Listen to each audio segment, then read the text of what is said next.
So probably many of you know this, but if you haven't seen it in person before, you might not really understand what wind and highlines is about. Um, so when highlines are exposed to high wind, the tapes break from a variety of forces. Once the two lines are separated in the wind, things get extremely chaotic. They go up and down, they hit each other, they twist and untwist dozens or hundreds of times. In the background picture here, this is like a 900-foot line, 250 meters maybe. That's like at least 15 meters above the anchor and probably about as much to the right. So it was almost in the treetops next to the line. This can happen anywhere in any landscape at any time of the day or year. We have reports of almost everything you can think of except for inside. But we do have, I think, at least one urban line in the data. So, and then all lines in high wind will eventually detape. Quality strong tapes will give you more time, but it will eventually happen, and it will be very dangerous if anyone's on the line. No part of the system is safe. If you are wondering, here we have the center picture is webbing from a wind incident, if you can believe it.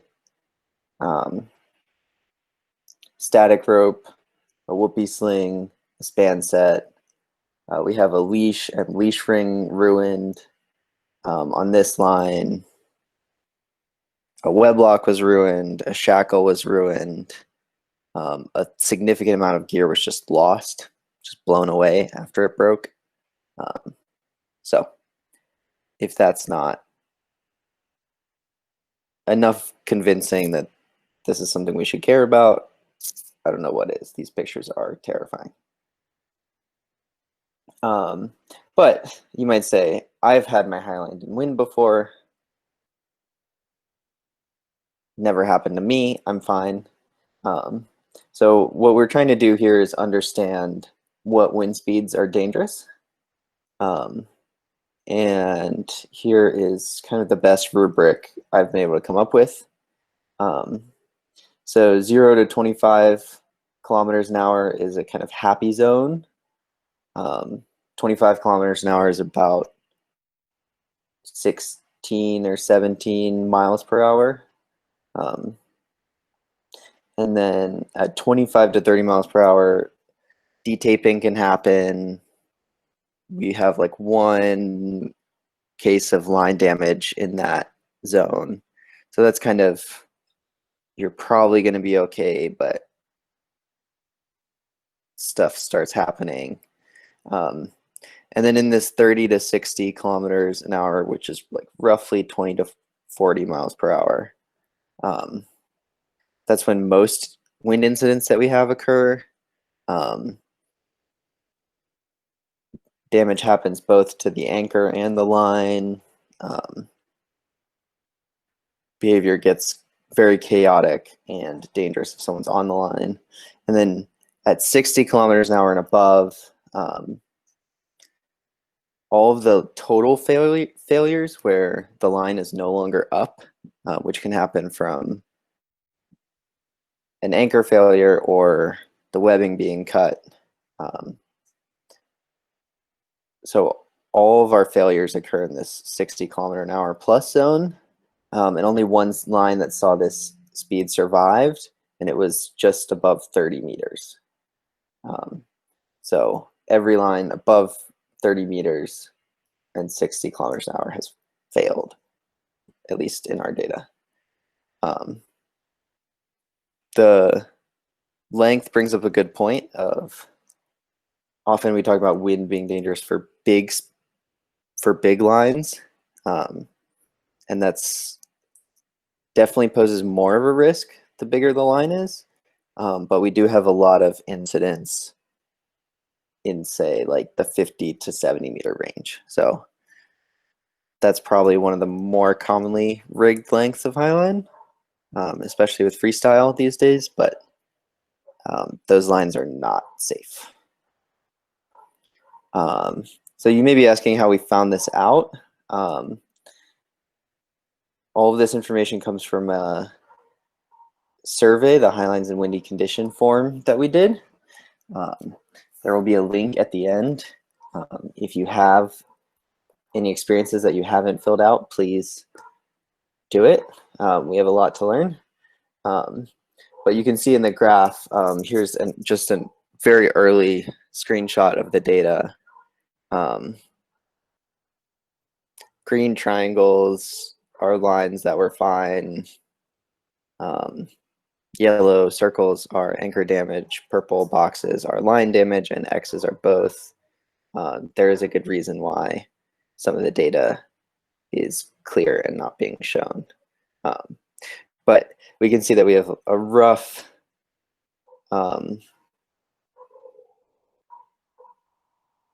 correlation here, or trend line, with an asymptote around 15 kilometers an hour.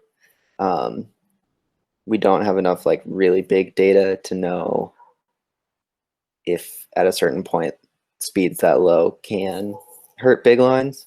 But it does seem to be the bigger the line, the less wind it takes to damage it, and vice versa.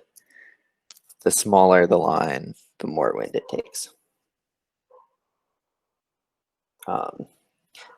So if you have wind speeds that are concerns, that's good, but how can you tell how fast the wind is? An anemometer is a handheld wind gauge that is cost around $20 US. It's very small, smaller than a rangefinder. You could bring this with you. You could keep it at the anchor and just check when winds feel high. You could try carrying it out on the line with you. They are probably accurate enough for our purposes. If you want to get really fancy, you can get a personal weather station, which are big, heavy, out of affordability for most people. But there's been at least some discussion of using them on very big projects, especially because you can do remote monitoring with them. So you could have one at, say, the static anchor and not have someone there, but know what wind conditions are like kilometers away. But because we're slackliners, most of us are going to work with no gear free methods. So hence my next slide. The Beaufort scale relates wind speed to observable conditions. So this is something probably most commonly used in sailing ocean-going vessels, but it's something we can use. It's a way of relating wind speed to observable conditions.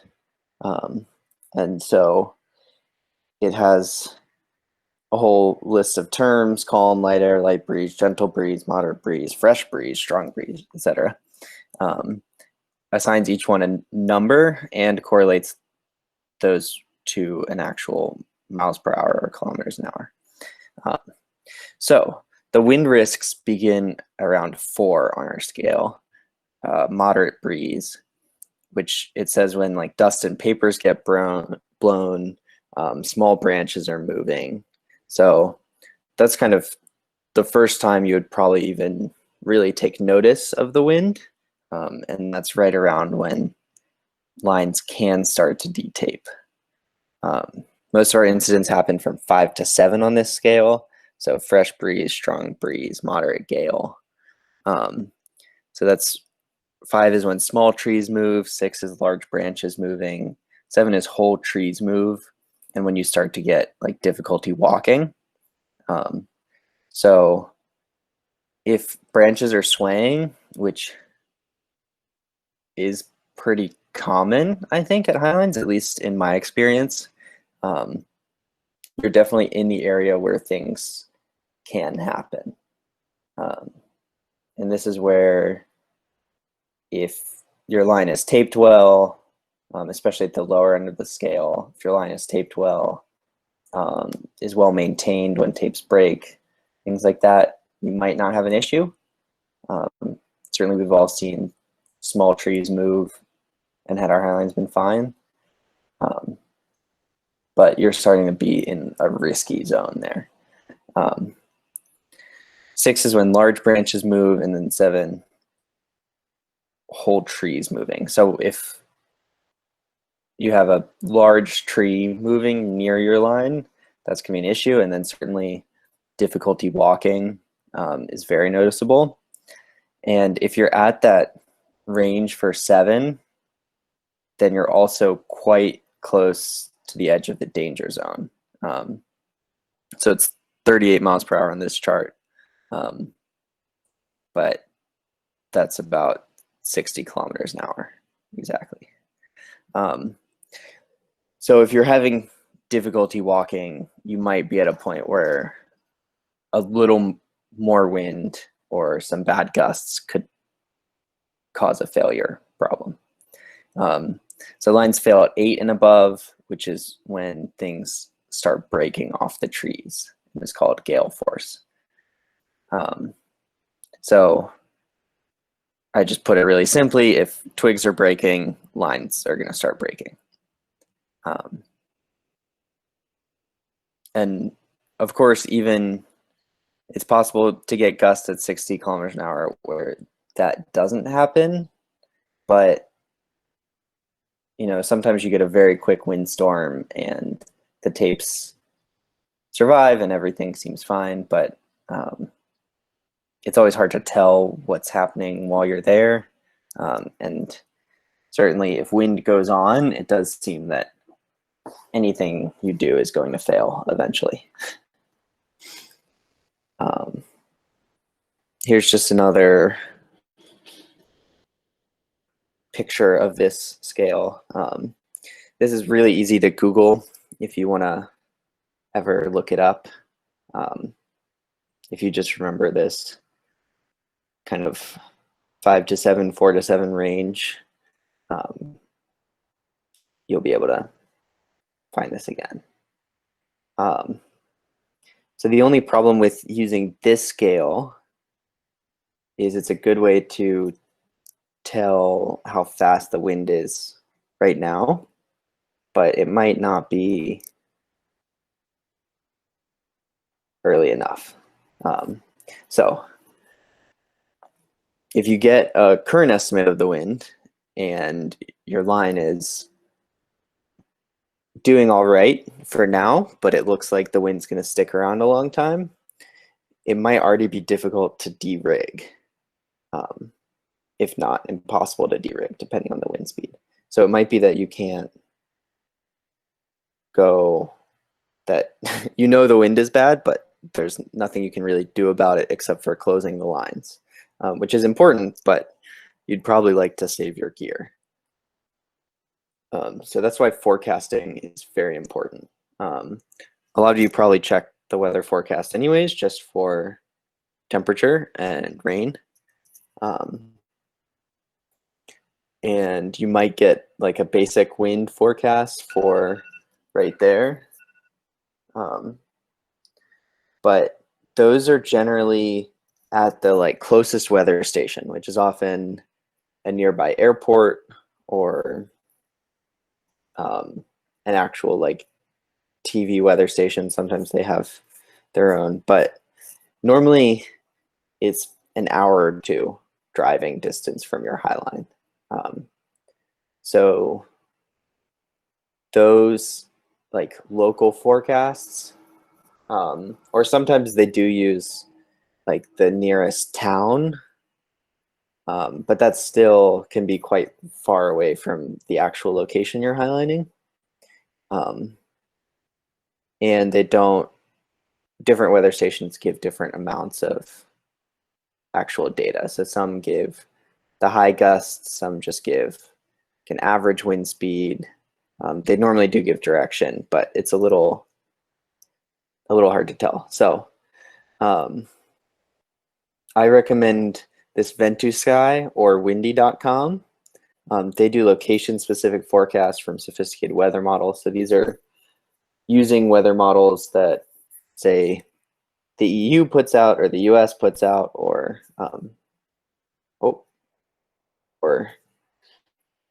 whoever puts out. Normally, large governments spending huge amounts of money forecasting, and they're either like countrywide models or worldwide models. So for every however many acres or square kilometers, that's like a cell size, and they're putting out a actual forecast for each cell on the globe. So this is how your local weather station is forecasting also. But often you only get the forecast for the place of your local weather station. So this kind of just gives you the power of saying exactly where you are.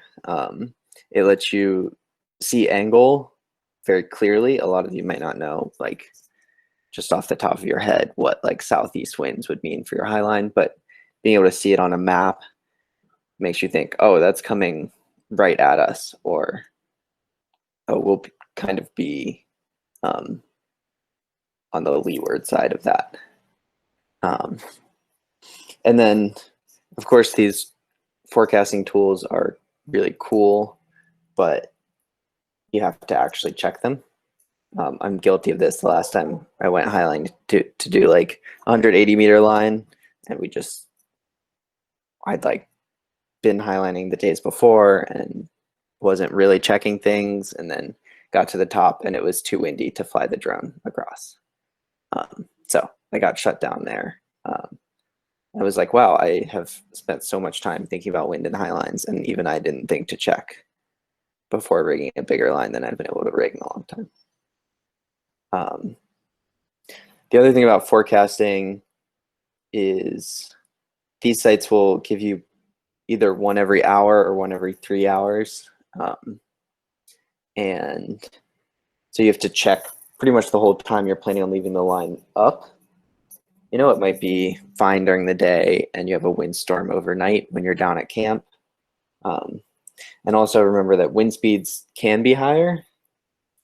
I think we're all familiar with the fact that weather forecasting is not great. But local topography makes a huge difference. So it might be that a spot you rig consistently is lower than forecasted or is consistently higher.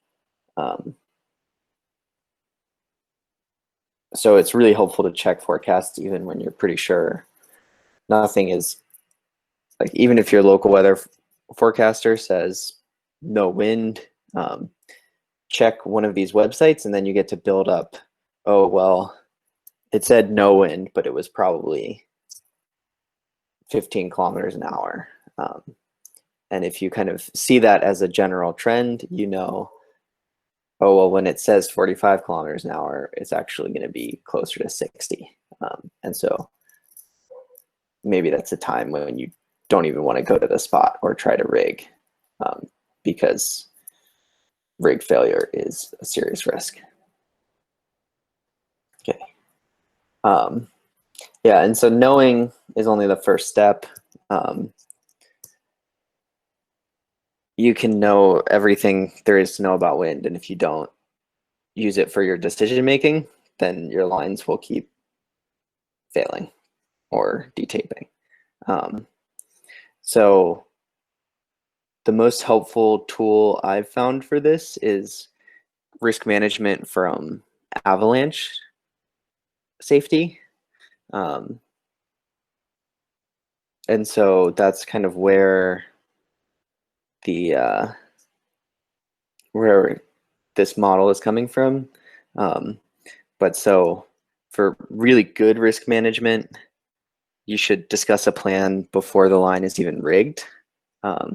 So while you're packing gear, while you're gathering a crew, whatever point in the process, you should say kind of, okay, what are we going to do if we encounter wind? So that plan should be, how windy is it going to be for us not to even rig?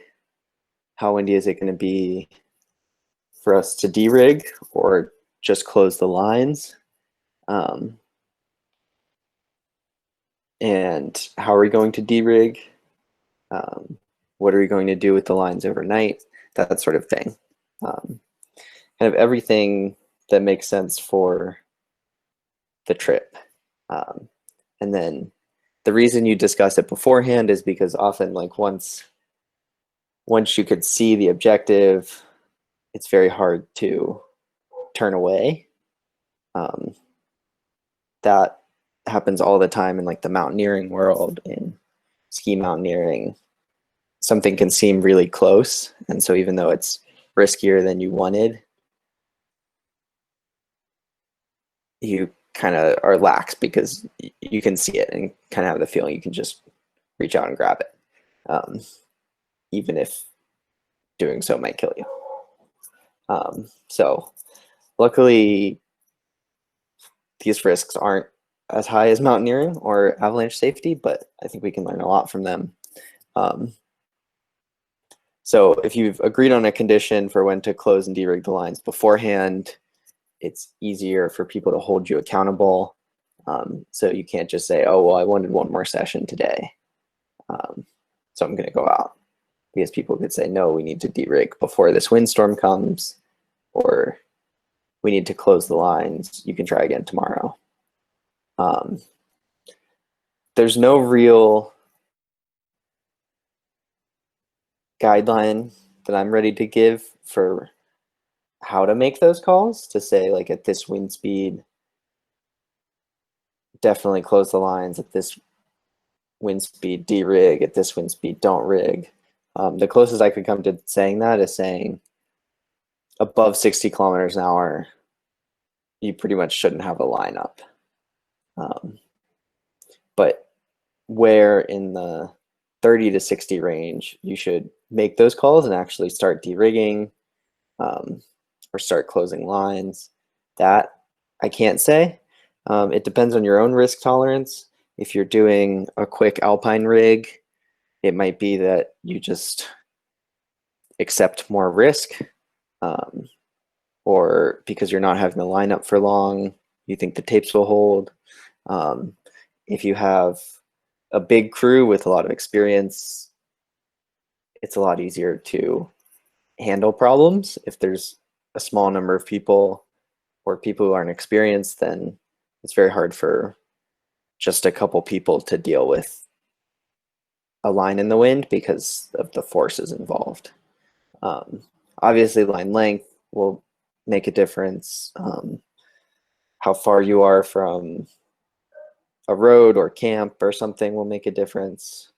The most important thing is to have talked about it and then to hold each other accountable to what you talked about. That also just ensures that every person's personal risk tolerance is being accepted. You know, even if one person is feeling, I'm going to risk it by going out and crossing this line in the wind, you might have everyone else there isn't comfortable to rescue them if something goes wrong. So it's important to keep everyone's risk tolerances in mind. And then the final aspect of this is having a plan for de-rig and all the necessary gear. Because if you practice at home with a ton of gear and then just don't bring it, it doesn't do you any good. Soft releases are probably the most important part of this.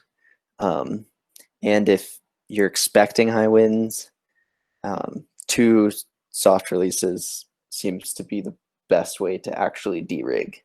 If you remember the line we started on, that was 250 meters or so, that's when it's 15 meters above the anchors and 15 meters to the side, one person can't begin to pull that in. and two people can't begin to pull that in. So you also can't release shackles or anything like that. Like everything is under tension, even the backup, which we're used to the backup being fully loose these days. So you have to have a plan to actually detension both the main and backup and release it under much higher forces than we're used to dealing with. So soft release on main and backup is the easiest way to actually do that. And then, at least theoretically, as you transfer to a tagline has less surface area, is round and not flat, so it should have a lot less force on it from the wind. But if you are releasing, you need to be taking in webbing on the other side, and so even as more tagline comes out, it should get easier. If you don't have a big enough crew, you might not be able to start pulling webbing in anyways. The other gear thing is full-size line grips are generally much better suited to shaking or high tension lines. We don't know a ton about the actual forces in windy highlines, but they do just anecdotally seem to be above the like 4 kilonewton range that a couple of the small line slide devices are rated for. So if your plan involves using a line grip style device, know that you might be beyond the working load limit of that device. And then also keep in mind how easy it is to actually put the line grip on. Very windy highlines generally like shake and bounce quite violently. And even a couple people kind of sitting on the anchor trying to hold it down won't be enough. So that's a lot of what we do know, but there's also a lot that we don't know. So one of the things we don't know is how forces on lines really work when interacting with wind. So there's been a couple big lines that have approached 20 kilonewtons due to wind. Those are like lines in the 2 kilometer range. So they probably had roughly 6 kilonewtons of tension normally, and then are getting up, are more than tripling in tension due to wind. But these have been pretty high winds on pretty huge lines. So we don't really know, as far as tension goes, how wind affects lines under a kilometer or so, or any real way of predicting tension from wind speed and line length. Some people have talked about just calculating it and that it should be just a kind of linear relationship. As you add more length, the webbing is a bigger sail and catches the wind more.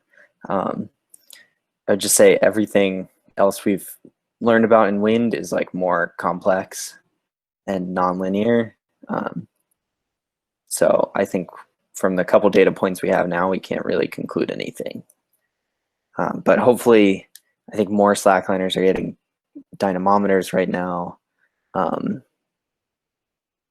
the more people use them, the more likely wind incidents are going to happen with one on, and then the more data we get. So hopefully in the future, we'll understand that a lot better.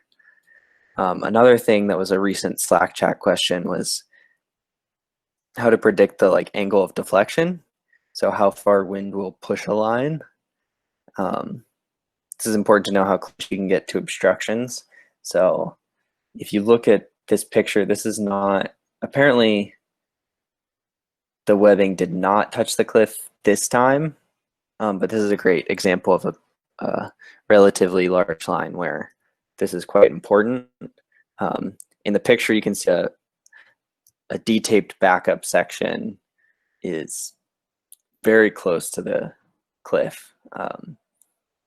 The anchor is coming off an angled wall, so the line is quite close to the angle there. And then in a past year, I believe the line actually did touch the wall on the left in the top photo due to wind coming the other direction. So this is just a great example of a line that doesn't have much room to breathe on either side. And so where wind is very dangerous, even if the line isn't damaging itself and the anchor is fine and everything is padded where you would normally pad it, it's possible that the line can strike cliffs that you thought you were safe from. But right now, we have a couple data points of people who've estimated the deflection, but we don't have that correlated to a standardized wind speed metric, and we don't really have enough data points to do anything with it. So hopefully that's another thing we'll understand what wind speeds lead to what deflection, and then people can make much better decisions about what lines are safe to rig. The final thing is resonance. The effect of wind on D-taped highlines is extremely chaotic, and some people think resonance is a key part of that. I think we don't really know.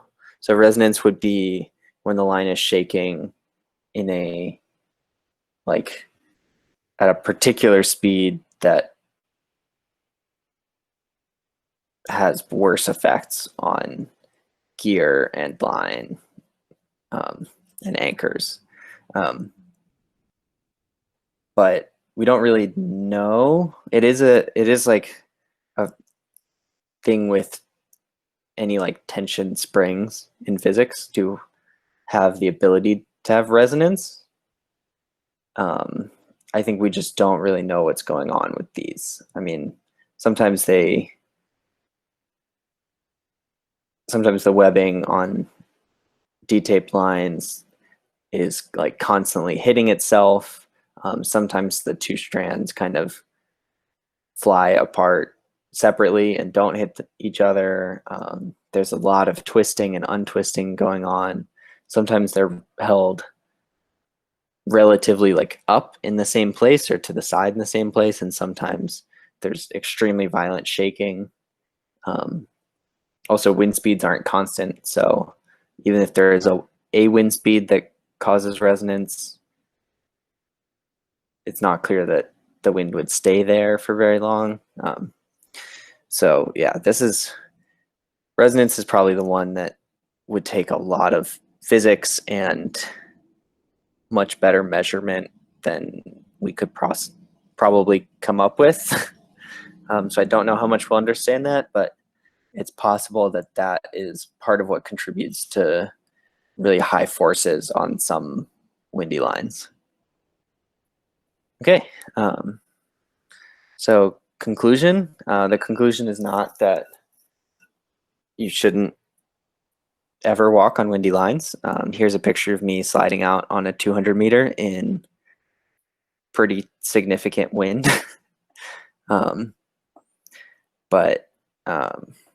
And I don't believe this line began to detape or anything. I was the last person to go on it for the day, though, pretty much. I think everyone else who tried it just thought it sucked to walk. But so what I am saying is know that wind is the leading cause of highline failure. That wind speeds of especially 30 to 60 kilometers an hour are very risky for gear and for people. There are a lot more close calls than you might have thought of people trying to get off a line in high wind. I think a lot of us know about the very unfortunate fatality that happened relating to this, but that is not a kind of freak occurrence. It's many people have, or many, but I don't know about many, but definitely a number of people have been out on lines while they've detaped and felt very in a lot of danger. And luckily they were able to make it back well. But know that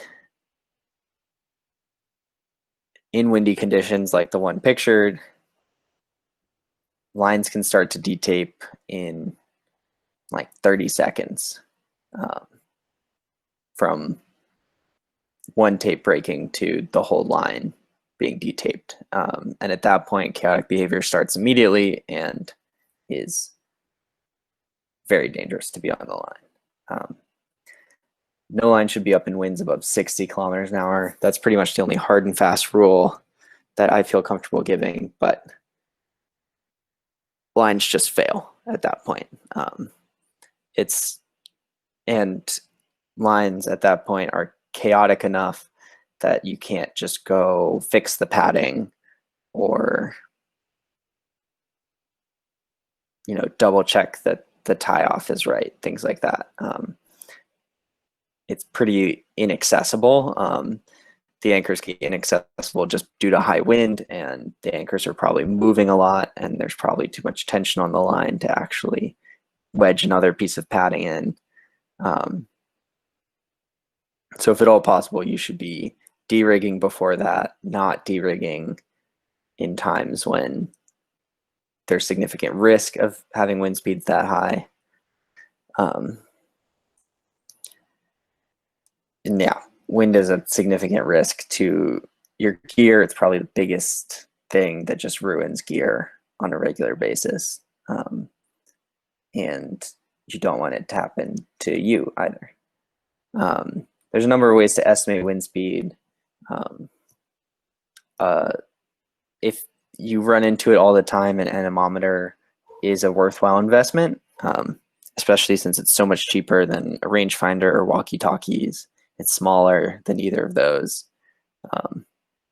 and can help you make informed decision making. But for most of you, learn the Beaufort scale, and then you can at least have some estimate of what you're actually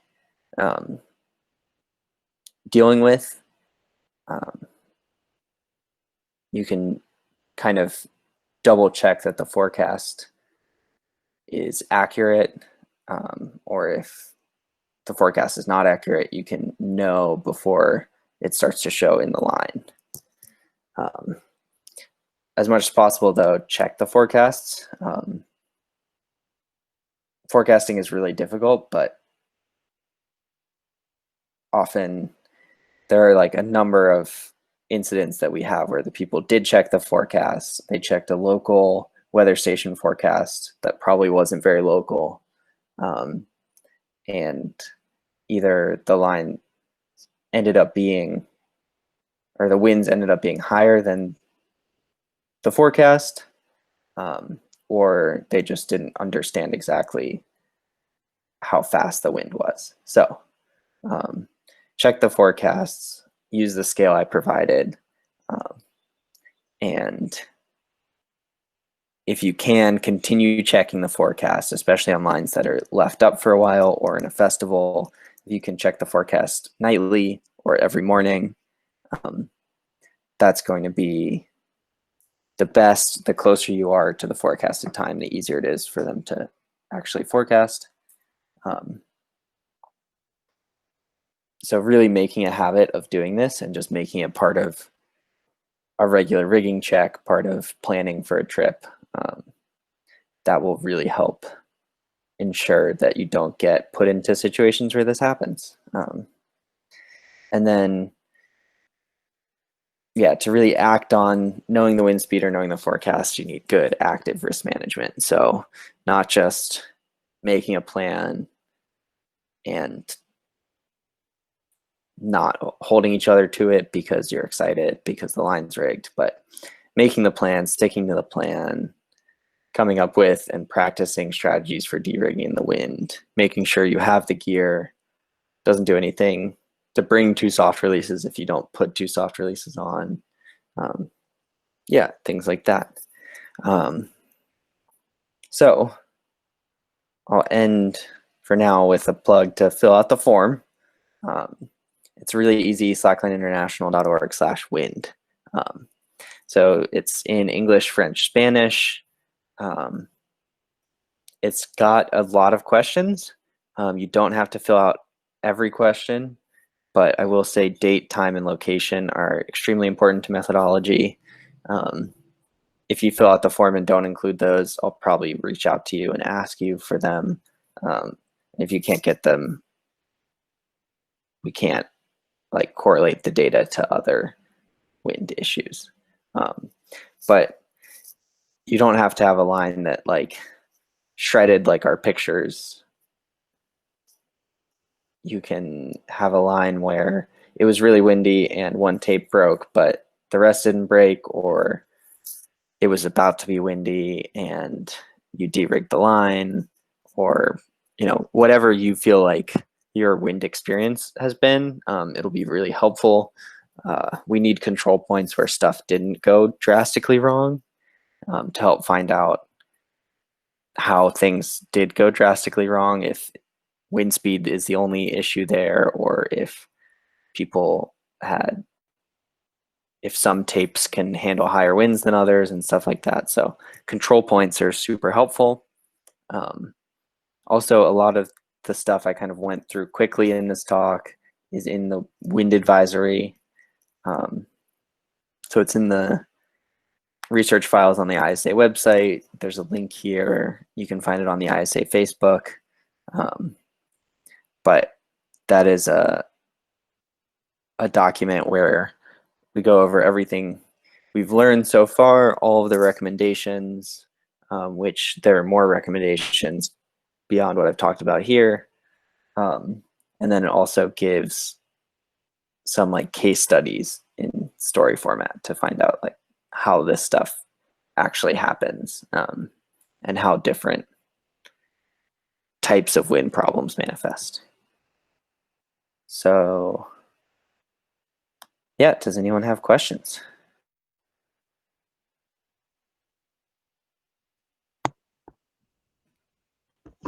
Yeah, I got one. Yep. I filled out one of those forms, and what actually happened with the tape is the adhesive on it slipped, and all the tapes got pushed to one side of the line. So effectively, it had the same effect of it being detaped. Is this Yeah. something that other people have reported as well? Definitely. Yeah, right. Yeah. How do you think you can avoid that? So The wind wasn't particularly strong when it failed, and we had taped the line that morning. So I'm wondering, like, if some adhesives are more prone to slipping, or if there are some webbings that might have a more slippery surface if they're new. yeah. I don't know. Do you remember what type of tape you used?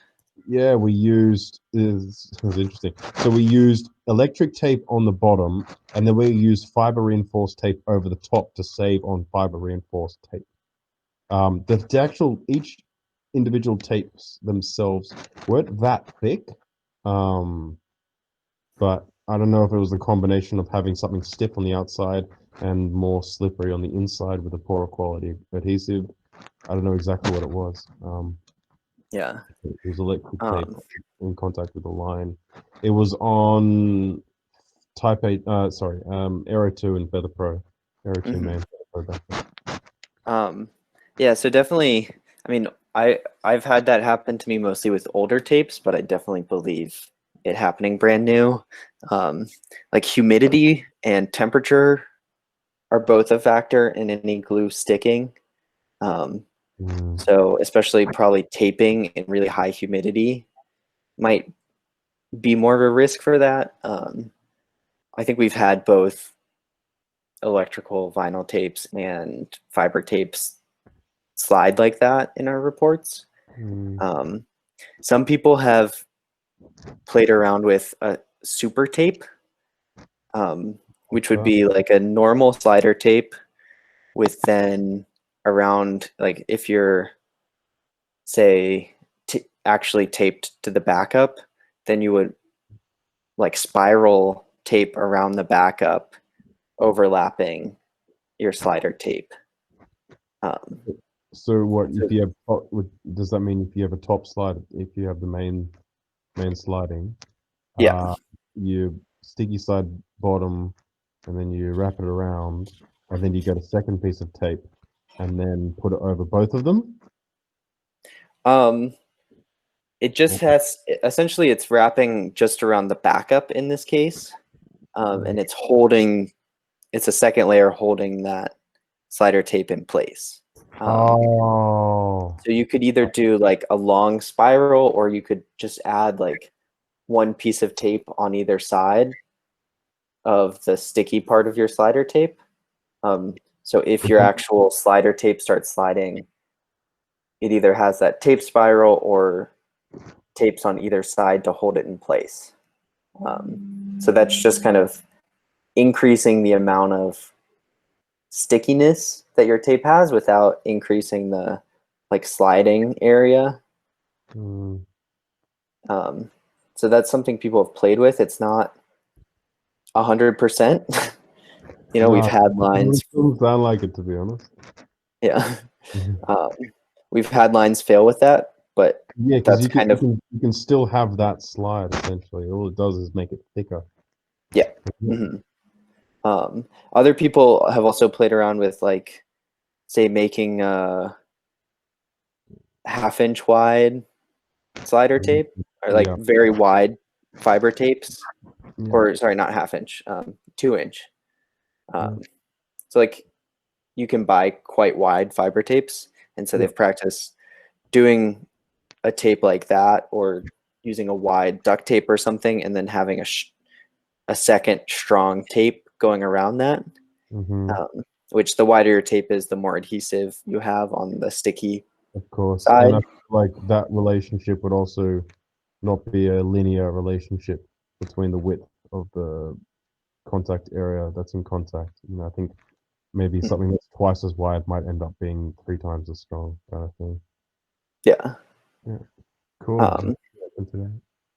Yeah, so you might not be doing that for every tape, but generally people doing that have had tapes like 1 every 5 tapes, or a tape like that per segment or something like that. Yeah, cool. Yeah, but it's definitely play around with it. Post any new ideas you have in that area to Slack chat. Yeah. Thanks.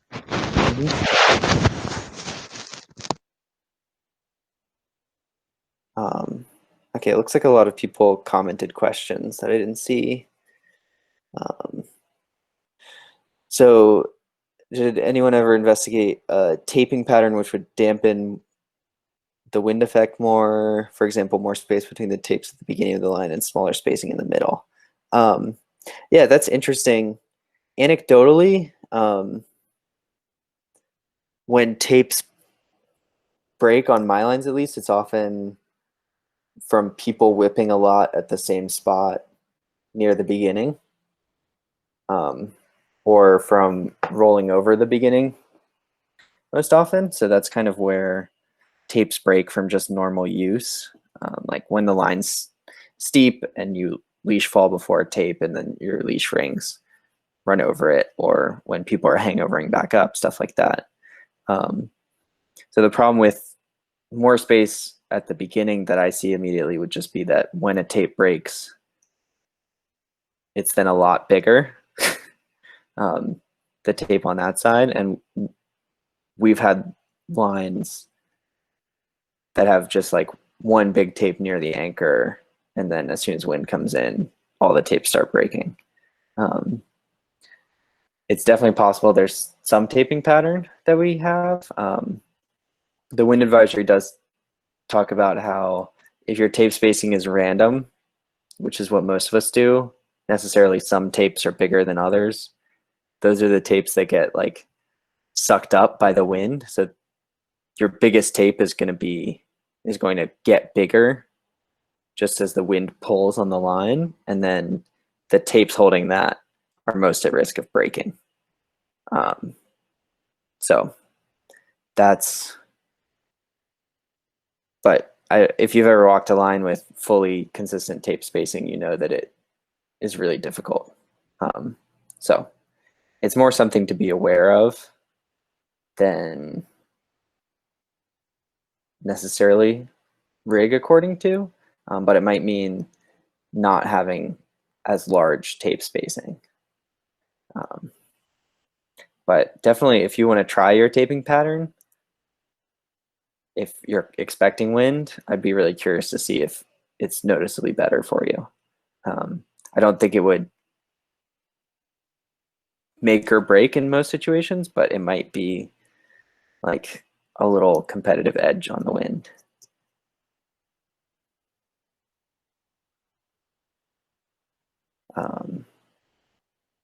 Looks like next one is about resonance. Experience the phenomenon when wind was coming from downside on the high cliffs. The wind sees line and backup as a unique thing. Line does not damp the movement at all, and the system starts to resonate like a long line. Yeah, I definitely do think when the lines are taped together, the backup isn't really a wind dampener. I think it might help some of the minor resonance of a long line, but once the wind is high enough, something else is going on there. I still don't really know if it's resonance or not. Obviously, the lines do tend to like shake and make a really loud noise, and that could be resonance, but I've tended to just call it like chaotic behavior because it does seem very complicated, and I don't know that resonance is the only or main thing there. Yeah, there's a lot of variables in there too, like the stretch of the webbing and the rebound and stuff like that. Yeah, and when it's twisting and untwisting, I mean, the entire time the line is twisting and untwisting, tension is changing. I mean, if you just had like a short line and tried to twist it as hard as you could, the tension would increase. So it's unclear if we're like staying in points of resonance for very long. Let's see. We have okay, just a fiber tape recommendation.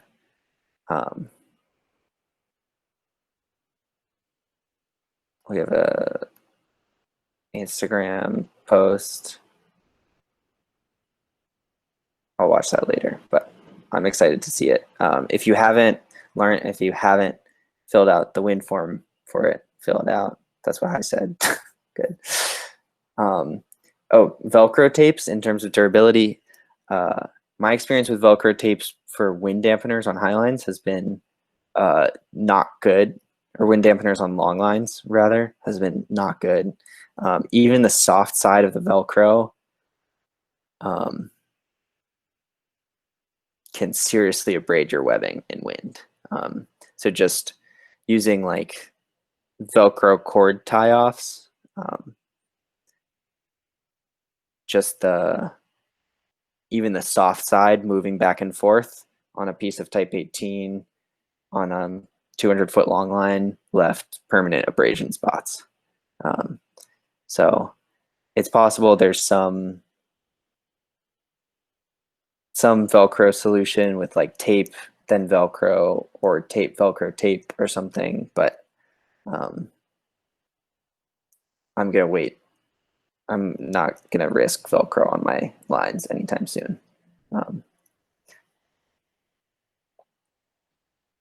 Yeah, it looks like Raid hasn't had much luck.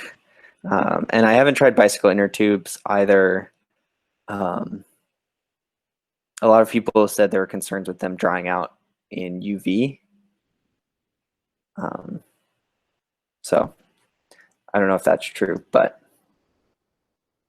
if you go to your local bike shop, they probably have a bunch of inner tubes in the trash can, it would let you take one and try it out. So definitely worth trying, but maybe not on a super windy day, or maybe try it interspersed with other tapes and see how it does. Any other questions? How exactly do people use the inner tubes? What's the idea behind that? There was a Slack chat post about this. I believe the person on Slack chat was actually threading the line, the main and backup, through the inner tube. I can just see that. I can just see that tearing through the tube once there's a tiny little nick in it. Yeah. And I'm sure there's all sorts of, you could like use it the other way and tie a small knot, or use it in some combination with tape. I don't know if the idea is that it's a little stickier, just the rubberiness might work better than an actual adhesive. I would be surprised if it was the solution, just because of how it's gone so far, but I'm open to being surprised. The leash rings getting caught in it as well. Yeah. Okay. I like the idea of a eco-conscious solution of being able to recycle materials and reuse inner tubes.